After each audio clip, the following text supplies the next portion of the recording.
Assalamu alaikum, I'm Aisha and you're watching Samaa News. Here are today's headlines. US President Donald Trump says ISIS second-in-command Abu Bilal al-Minuki has been killed in an operation carried out by American and Nigerian forces in Africa.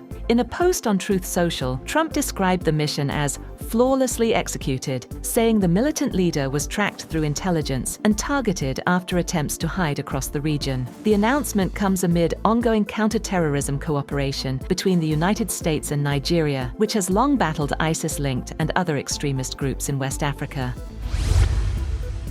US President Donald Trump has said that Washington is prepared to sign an agreement with Iran if Tehran suspended its nuclear program for 20 years. Speaking to the media aboard Air Force One, Trump said he would accept such an arrangement if Iran's commitment proved genuine. Trump claimed Iran previously conducted trade worth $500 million daily through the Strait of Hormuz, and said the blockade had disrupted Iranian commerce.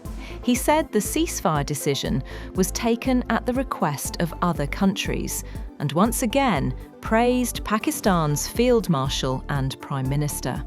Trump also said he would decide within days on lifting restrictions imposed on Chinese companies purchasing Iranian oil.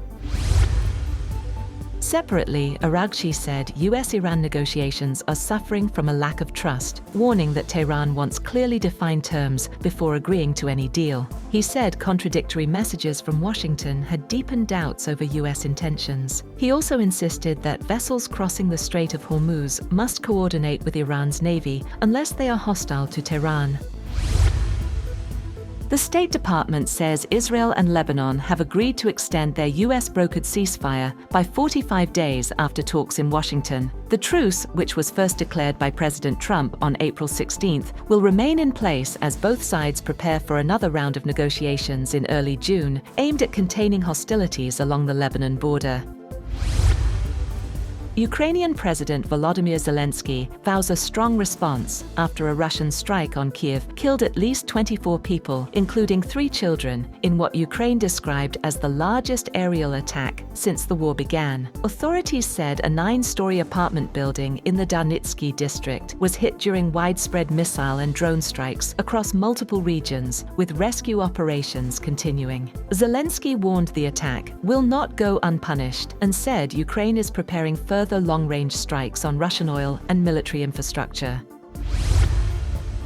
The Democratic Republic of Congo has confirmed a new Ebola outbreak in its eastern Ituri province, with at least 80 deaths reported, the health ministry said. Officials said 246 suspected cases have been recorded, with infections linked to the Bundibugyo strain of the virus detected in multiple health zones, including Bunia, Mongwalu, and Rwampara. The outbreak is Congo's 17th Ebola episode. Authorities have activated emergency response measures, while the Africa CDC warned of cross-border risk due to proximity to Uganda and South Sudan and ongoing population movement in the region.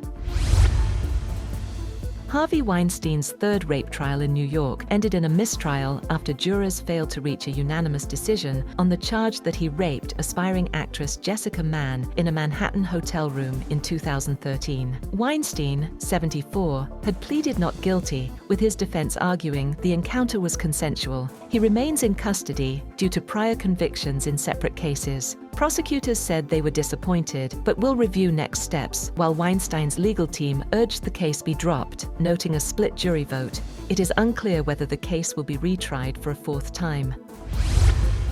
That's all for now. For more updates, visit www.samaa.tv.